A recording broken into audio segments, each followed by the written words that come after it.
Lesson 11. Descriptions of places in Tagalog. Hi, I'm Rodolfo Martin Vitangcol, a Filipino. In this video, I will present to you descriptions of places in Tagalog. Translated in Tagalog, mga pagsasalarawan sa mga lugar sa Tagalog. Descriptions of places. Far, malayo. The place is far. Ang lugar ay malayo. Near, malapit. The place is near.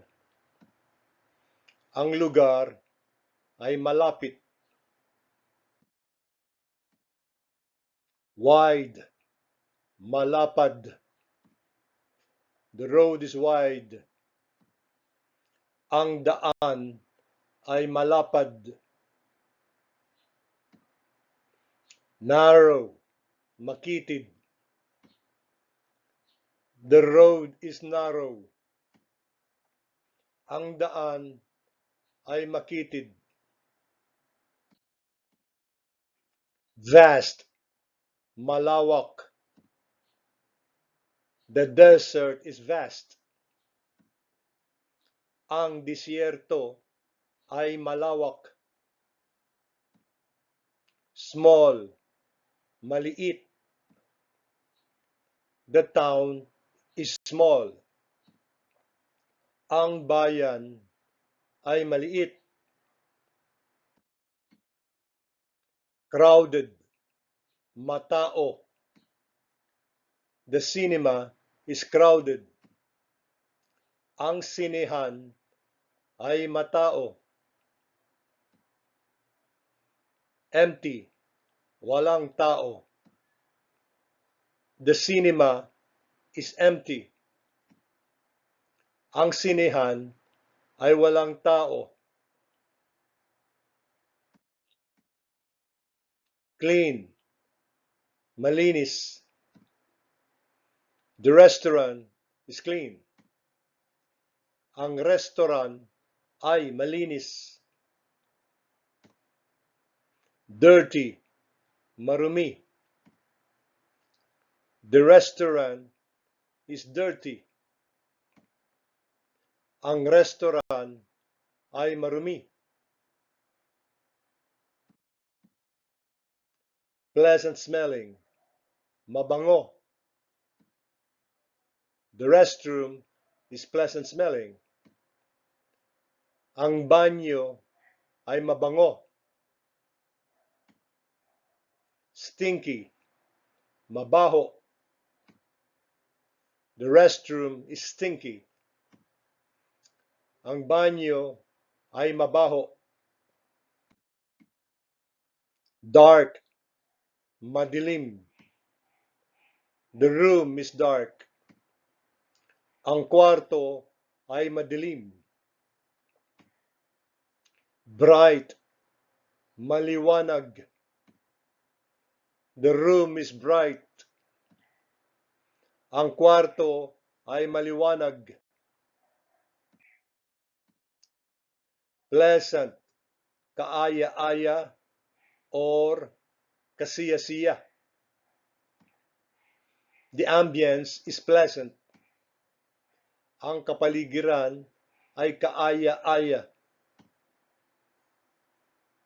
Unpleasant, di kaaya-aya or di kasiya-siya. The ambience is unpleasant. Ang kapaligiran ay di kaaya-aya o di kasiya-siya. High, mataas. The mountain is high. Ang bundok ay mataas. Low, mababa. The mountain is low. Ang bundok ay mababa. steep, matarik. The passageway is steep. Ang daanan ay matarik. Flat, patag. The passageway is flat. Ang daanan ay patag. Orderly, maayos.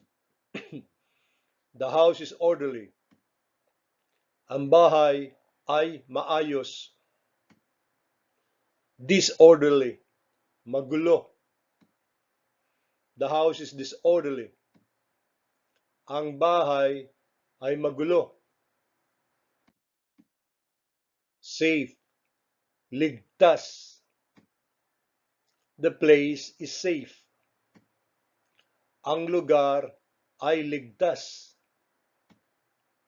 Dangerous, mapanganib. The place is dangerous. Ang lugar ay mapanganib. Noisy, maingay. The marketplace is noisy. Ang palengke ay maingay. Quiet, tahimik. The cave is quiet. Ang yungib ay tahimik. Flooded, binaha. The city is flooded. Ang syudad ay binaha. Not flooded, di binaha, walang baha. The city is not flooded. Ang syudad ay di binaha o walang baha. Slippery, madulas. The floor is slippery. Ang sahig ay madulas.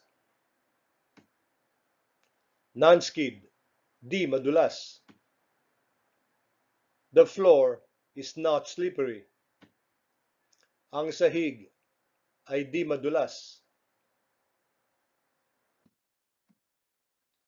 Holy, banal. The place is holy. Ang lugar ay banal. Unholy, di banal. The place is unholy. Ang lugar ay di banal. Beautiful, maganda. The garden is beautiful.